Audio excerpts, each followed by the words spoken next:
Hello, and welcome to Arizona Storytellers. This is where the state's entrepreneurs, researchers, and scientists share true, first-person stories about why they're passionate about what they do. The Flinn Foundation has been supporting Arizona's life science and healthcare community since 1965. Tony Dietz is founder of Paxauris, which is supported by Flinn's Bioscience Entrepreneurship program. Who knew the world needed a new type of earplug? For Tony, it was deafeningly obvious. He has been chasing the perfect silence since he was a kid growing up in Australia. So I grew up in Australia. You're right there. Where there are a lot of things out to kill you. What with all the deadly snakes and spiders and sharks, and jellyfish and drop bears and crocodiles. But it never stopped us going out into the bush or diving into the ocean. Rather, I think it bred a certain kind of fearlessness, something that's best summed up in the Aussie expression, "she'll be right, mate." As in, do you reckon there's crocs in that creek? Nah, she'll be right, mate. Go on, jump in. It's an expression that prioritizes confidence over a consideration of consequences. And this is something I remember from when I was in 6th grade. My sister was out looking in her pumpkin patch and she found a deadly king brown snake in there. And so she ran inside to tell my dad, who with a "she'll be right" went out in his shorts and his flip-flops, and with a crowbar he killed the snake. And then he pulled it out of the patch, and when he did, this huge lizard slid out of the snake's belly. And the lizard, I'm kidding you not, was at least this big. Because there's a picture of me there holding the snake in one hand and the lizard in the other. And the lizard is literally touching the ground, and the snake ate it. And the poor snake was lying in the pumpkin patch, kind of just swallowed this massive lizard. It's all like, "Ugh." And that's why my dad was able to kill it and not eat him. But this was my role model. And so you can imagine my attitude to risk and my many "she'll be right, mate" moments. But looking back now, I realized that it wasn't the things I knew might kill me that were the biggest threat to my health, things like the snake venom or the shark bites or all the things we heard about. It was the one thing I didn't know could even be harming me: noise. And now as I look back, I realize that that's something that I should have been more concerned about. And I remember another occasion where we were, you see, my father, when he wasn't killing snakes, he was a test pilot. And so we grew up on Air Force bases. And the screaming jets were a constant background to our daily lives. And as kids, we loved the noise, we reveled in it, and we just had no idea of the harm it could be doing us. So this one base that we were at, RAF Base Williamtown, it was a fighter jet base, and the Royal Australian Air Force at the time was flying Mirage fighter jets. That's a French delta wing supersonic fighter, and it just howls like a banshee on takeoff. And the thing about Williamtown, well, Australia, thinking back to Australia, the summers were hot. Even back then, they were hot. And so as kids, we loved to spend a lot of time at the pool. And at RAF Base Williamtown, the pool is right at the end of the runway. And so our favorite thing to do as kids was to climb up to the top of the high dive tower right when a fleet of jets was lining to take off.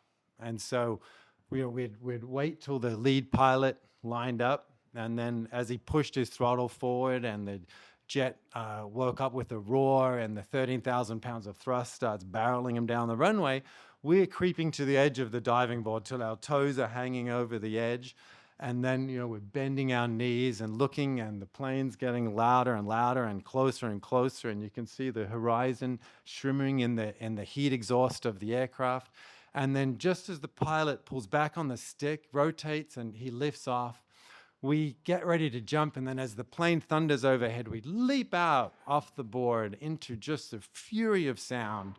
And then you're falling, twisting in this churning chaos of hot noise, down until we hit the pool, and sudden silence. And then we just float there in bliss. And we see the shadows of the other planes in the flight go over, but we don't hear them at all because we're protected by the water above us.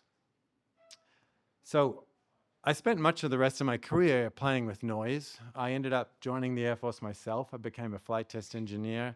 I then did my PhD in jet engines. I then worked for NASA as a rocket scientist. I then started getting concerned about the effect of noise on people's health, and so I worked with the Navy to develop a noise-reducing helmet for crews on aircraft carrier decks. And that's how I found myself many years later on the deck of an aircraft carrier, the USS George Washington. It's a nuclear-powered carrier, is steaming off the coast of Norfolk. And it was during flight quals, which is when crews come out and they take off and land repeatedly. And I was there to make noise measurements. And I was really worried about my hearing by this point because I'd learned about the damage it could do. And my innate Aussie fearlessness, my she'll be right attitude, which led me to volunteer for this mission, had been tempered by a flight test engineer's understanding of risk. And so when I found myself in the ready room before going out on the deck, and my handler there is going to escort me out on the deck, is with me, and I'm just trying to shove earplugs as deep into my ear canals as I can to get the maximum amount of protection. And the problem was my youth spent swimming and surfing had left me with this condition called surfer's ear, which is these tiny bony bumps called exostoses that grow deep in your ear canal. They can be quite painful, and they make it very hard to put an earplug in, and in fact often stop it even sealing. And so I was shoving my earplugs in as hard as I could and grimacing, almost tearing up, and I look at my handler and he's not even putting any earplugs in at all. And so I said to him, "You're not going to wear earplugs?" And he says, "No, we're only going to go out for a couple of launches. It'll be fine. And they're too much hassle to put in." And so I said to him, well, I looked at him and I thought, well, even one launch is going to put you, if you're unprotected, is going to put you at risk of hearing damage. And I also knew that noise-induced hearing loss was the #1 worker injury. And the Veteran Affairs Office was paying out at least $12 billion every year to veterans for hearing damage compensation claims.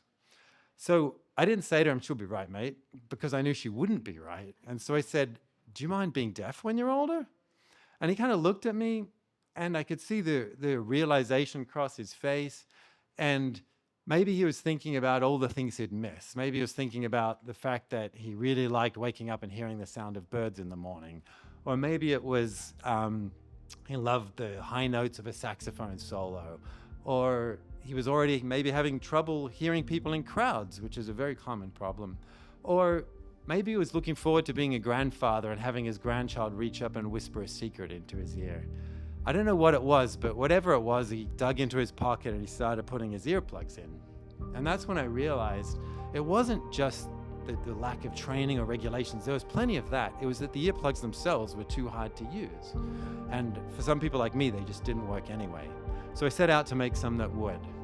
And I think this is when I remembered back to that high dive tower and plunging into the pool, because I had this idea for what if you could have an inflatable earplug filled with fluid that when you put in your ear and you inflated it, it gave you that same protection and feeling of a deep, cool pool.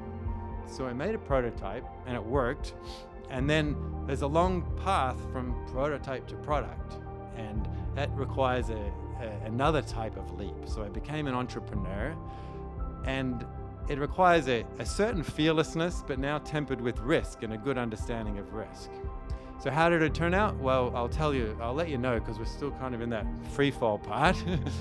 But I think a better question is, what would I say to that skinny young kid standing on top of the high dive tower as the jet comes barreling down the runway towards him? And what I'd say to him is, "She'll be right, mate. Go ahead, jump.